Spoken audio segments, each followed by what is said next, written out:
In a world of seemingly endless reboots, remakes, sequels, and adaptations of everything from board games to emojis, there's one filmmaker, well, two I guess, who seem to navigate this quagmire without selling out their creativity. Movie after movie, they turn what should be a shameless marketing ploy into something that sticks in the cultural consciousness like a Lego brick sticks to the sole of your foot. So how do Phil Lord and Chris Miller keep spinning corporate propaganda into comedy gold? Let's get sucked into the Lord and Millerverse to find out. If you've been on the internet like ever, you've probably heard at least one random stranger complaining about how Hollywood lacks originality. You see, the guys in charge of this stuff lack creativity and are completely out of ideas. So all they do now is recycle from the past and expect us all not to notice. More and more, it seems like every movie that comes out is based on something else, whether it's an older movie, a comic book, a newspaper clipping, or a comment thread on Reddit. In the industry, this is all known as IP, or intellectual property. IP is like the raw gold that movie speculators or investors need to see before putting any money down to dig up the rest of the gold. Or whatever. The analogy kind of broke down, but you get the idea. As movie budgets go up, so does the risk in producing them, so investors see IP as an assurance that at least someone will go see the movie. After all, the book or toy or video game or whatever was popular, so the movie has to be, right? Perhaps. Whether the answer is yes or no, the important thing is that the formula works. Audiences flock to theaters to see what Hollywood did with their favorite childhood golden calf, even if it is just out of morbid curiosity to watch it get slaughtered. Either way, investors will always see IP as a safer bet than completely original scripts, which are more and more being relegated to the indie market. Now, this isn't always a bad thing. For every emoji movie, there's an Infinity War, and countless shades of gray in between. No pun intended, Mr. Gray. Seriously? But we're not talking about how to pull off a successful adaptation. We're talking about how Lord and Miller consistently take IP that has no business making a good movie and turn it into the talk of the town every time. The answer may lie in a little-known cultural movement called meta-modernism.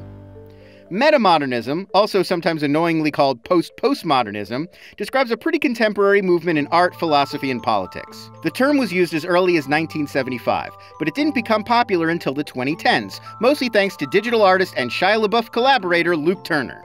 In 2011, Turner wrote the Meta-Modernist Manifesto and went on to write several articles about the movement. According to Turner, ours is a generation for whom postmodern irony and cynicism is a default setting, something ingrained in us. Because of this, a yearning for meaning has come to shape today's dominant cultural mode. Basically, what he's saying is, if all you're raised on is irony, then suddenly irony is no longer ironic.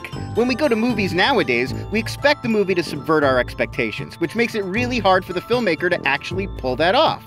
But a meta-modernist, according to Turner, wouldn't even try to do that because they know the audience is expecting it. Rather, a meta-modernist would lean into the expectations of the audience without trying to trick us. It's like showing the audience your cards while still playing the game in a way that keeps us watching.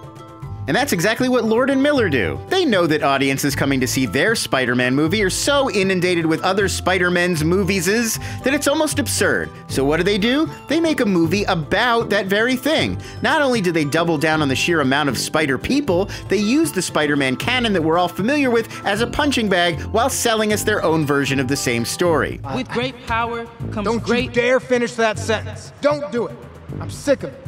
They're letting us know that they know that we know what they're doing, but they're not going to let that stop them from making a good movie. And as an audience, that gets us on their side, instead of looking for reasons to pick apart their movie for being another mass-produced, IP-driven cash grab. This technique of assuming the audience already knows what's coming seeps into every aspect of their filmmaking, like when Miles correctly guesses the whole premise of the movie he's in. Are you from another dimension? Like a parallel universe where things are like this universe but different? And you're Spider-Man in that universe, but somehow travel to this universe, but you don't know how? Wow, that was really just a guess? Like Miles, we as a meta-modern audience are so hyper-aware of the tropes used by pop culture that virtually nothing can really surprise us anymore. So Lord and Miller don't even try to. Instead, they treat us like we're in the director's chair with them, in on every joke and aware of every twist and turn. But there's more to meta-modernism than just throwing postmodern irony to the wind. As Turner states in the manifesto, we must liberate ourselves from the inertia resulting from a century of modernist ideological naivete and the cynical insincerity of its antonymous bastard child. In normal people talk, this means it's not enough to just let the audience know that you know that they know what you're doing.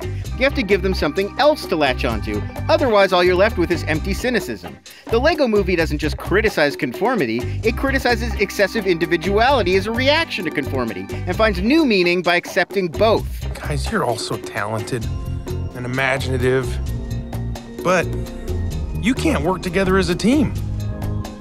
I'm just a construction worker. But when I had a plan and we were all working together, I mean, we could build a skyscraper. As a meta-modern audience, we wouldn't be satisfied if Emmett had just become the special and saved the day.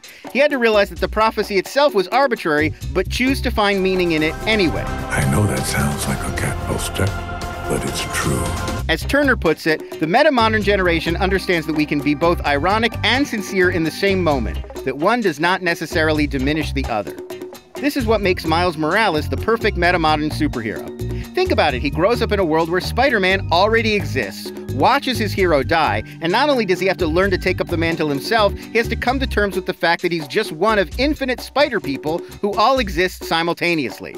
A postmodern character might have been crushed by the cosmic meaninglessness of their condition. Sometimes I let matches burn down to my fingertips just to feel something, anything. But not Miles. He realizes the ultimately arbitrary nature of his new identity, but he still believes in the ideals that Spider-Man represents, and his position within his own universe, or multiverse, reflects the meta-modernist position in our culture. He may be just another in a long line of Spider-Men, but that doesn't make him any less unique, and it doesn't make his journey any less meaningful. Just like how having our favorite stories repackaged and sold back to us doesn't make us any less hungry to find new meaning in those stories. What makes you different is what makes you Spider-Man. It's this kind of meta-modern cultural awareness, along with the incredibly innovative work of hundreds of animators, that earned Lord & Miller an Academy Award for Best Animated Feature. Now, this broke Disney's near stranglehold on the category, and that was even after the studio fired the pair from their Star Wars spin-off the same year. We can only hope that other studios take notice, and if they're going to continue to shove more and more IP down our throats, they can at least do us the courtesy of hiring filmmakers who understand the cultural landscape and how to bring real meaning to the recycled stories we all know too well.